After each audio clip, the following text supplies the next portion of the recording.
जय श्री महाकाल। हर हर हर महादेव। दोस्तों, तो आज आपके सामने जो हूं अवधूतेश्वर की कथा रख रहा हूं। एक बार भगवान शिव ने जो है इंद्र की जो है परीक्षा लेने के लिए जो है अवधूतेश्वर का रूप धारण करके इंद्र की परीक्षा ली थी। तो उसी की कथा जो है आज आप लोगों के सामने रख रहा हूं। एक बार जो है राजा इंद्र और गुरु बृहस्पति देवताओं से जो है भगवान शिव के दर्शनों के लिए भगवान शिव के पास जाते हैं। तो भगवान शिव लीलाधारी महाकाल जो हैं इंद्र की परीक्षा लेने की ठानते हैं। उनके मन में विचार आता है कि आज जो है मैं इंद्र की परीक्षा लेता हूं, इंद्र में कितना संयम है। अब देवगुरु बृहस्पति और सभी देवता जो हैं भगवान महाकाल के दर्शनों के लिए चल देते हैं। तो रास्ते में जो है एक अद्भुत भयानक जो है मनुष्य रूप में जो है अवधूत रूप में जो है भगवान महाकाल वहां पर बैठ जाते हैं। रास्ते में बीच रास्ते में बैठ जाते हैं। अब जब जो है इंद्रदेव और गुरु बृहस्पति देवताओं से तो वहां पर आते हैं तो वो देखते हैं कि बीच रास्ते में जो है एक भयानक विशालकाय और अग्नि के समान प्रज्वलित विशालकाय पुरुष रास्ते में बैठा हुआ है।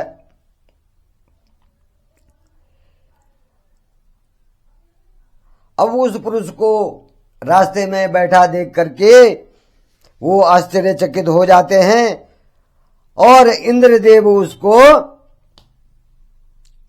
रास्ते से हटने के लिए कहते हैं। और जब अवधूत जो है रास्ते से नहीं हटता है तो इंद्र को क्रोध आ जाता है। परंतु इंद्रदेव जो है भगवान महाकाल शिव को नहीं पहचान सके कि भगवान महाकाल ही जो है अवधूत के रूप में जो है रास्ते में बैठे हुए हैं। क्योंकि भगवान महाकाल जो है इंद्र की परीक्षा लेने के लिए जो है अवधूतेश्वर रूप में रास्ते में बैठे थे। अब जब इंद्र को क्रोध आता है तो वो कहता है कि हे अवधूत, हमारे रास्ते से हट जाओ और मुझे ये बताओ कि भगवान शिव अपने कैलाश में अपने यहां हैं कि नहीं है, अभी वहां उपस्थित हैं कि नहीं है। तो अवधूत जो है कोई जवाब नहीं देता है। फिर इंद्रदेव दोबारा पूछते हैं, फिर तिबारा पूछते हैं, लेकिन भगवान महाकाल अवधूतेश्वर जो हैं कोई जवाब नहीं देते हैं। अब इंद्र को अपने वज्र और अपने पे बहुत घमंड होता है,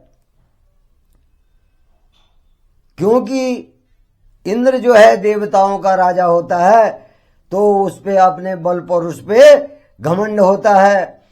और इंद्र कहता है कि तुमने जो है मुझे जवाब नहीं दिया, अब तुम्हें जो है इसकी सजा जो है भुगतनी पड़ेगी। अब यह कह करके जो है इंद्रदेव जो है अपना वज्र जो है हाथ में उठा लेते हैं। अवधूतेश्वर को मारने के लिए जो है अपना वज्र जो है हाथ में उठा लेते हैं। और जैसे ही जो है अवधूतेश्वर पे जो है वज्र से प्रहार करने के लिए हाथ उठाते हैं, वैसे ही जो है भगवान महाकाल इंद्र को वहीं जाम कर देते हैं। उनको क्या करते हैं, वहीं पे उनके हाथ का वज्र अपने स्थान, अब उनका हाथ जो है अपने स्थान से हिल नहीं सकता है, उनको जड़ कर देते हैं वहीं। अब इस प्रकार इंद्र यह देख करके और क्रोधित हो जाता है। इंद्रदेव क्या होते हैं, क्रोधित हो जाते हैं और उनको और गुस्सा आ जाता है कि इस अवधूत ने जो है मुझे ही जड़ कर दिया है। अब यह देख करके जो है गुरु बृहस्पति, देव गुरु बृहस्पति जो है भगवान महाकाल शिव को जो है पहचान लेते हैं और वो भगवान शिव की स्तुति करने लग जाते हैं कि हे भगवान, आप ही सर्वगुण संपन्न, सभी के पालनहार और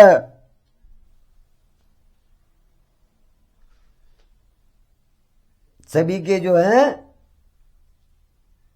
संहार करता है। अब महाकाल जब इंद्र भगवान अवधूतेश्वर पे जो है वज्र प्रहार करना चाहता है तो भगवान को जो है क्रोध आ जाता है और उनके तीसरे नेत्र से जो है अग्नि उत्पन्न होने लगती है। वो जो है इंद्र को भस्म करना चाहते हैं, लेकिन तभी जो है गुरुदेव बृहस्पति जो है भगवान शिव की आराधना करके गुरुदेव बृहस्पति जो है भगवान शिव से क्षमा मांग करके इंद्र को बचा लेते हैं। लेकिन जो अग्नि होती है भगवान शिव के नेत्र से जो अग्नि प्रकट होती है, ज्वाला प्रकट होती है, तो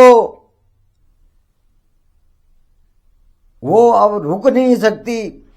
तो गुरुदेव बृहस्पति भगवान महाकाल से प्रार्थना करते हैं कि हे भगवान, हे शंभो, हे महाकाल, आपके नेत्र से जो ज्वाला उत्पन्न हुई है उससे इंद्र की रक्षा करो और इसको कहीं और जा करके स्थापित करो और इंद्र के प्राणों की रक्षा करो।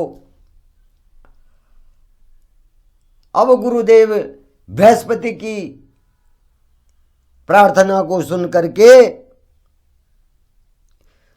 भगवान महाकाल कहते हैं कि हे गुरु बृहस्पति, मेरे नेत्र से निकली हुई ज्वाला जो है वापस नहीं हो सकती है, अब मैं इसे कहां स्थापित करूं।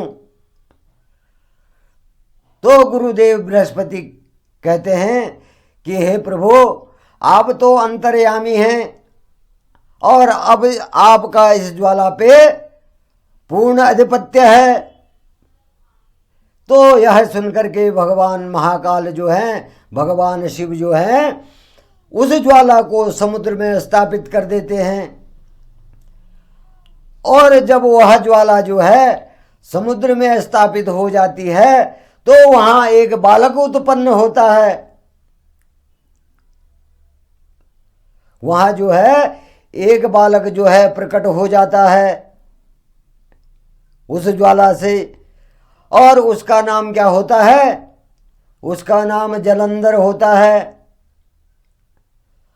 अब जलंधर जो है समुद्र पुत्र हो जाता है और महाकाल का अंश होता है।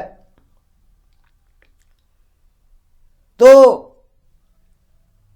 साथियों, जलंधर की कथा मैंने आपको आगे भी सुनाई थी।